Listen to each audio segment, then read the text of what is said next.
জুম্মার দিনে করলে দুয়া শুনবে রে মালিক, তিনটি জুম্মা বাদ পড়িলে ঈমান হারাটি।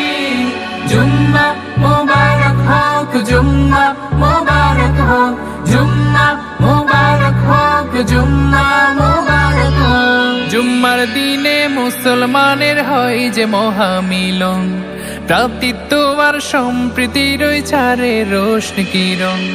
জুম্মার দিনে মুসলমানের হয় যে মহামিলন, ভ্রাতৃত্ব আর সম্প্রীতির ওই ছাড়ে রোশনি কিরণ। পড়লে জুম্মা শান্তি আসে অশান্ত দিল যাদের, হজের সমান সওয়াব মিলে জুম্মায় গরিবের। জুম্মা হলো রবের তোফা, নূরের আলোর দিন।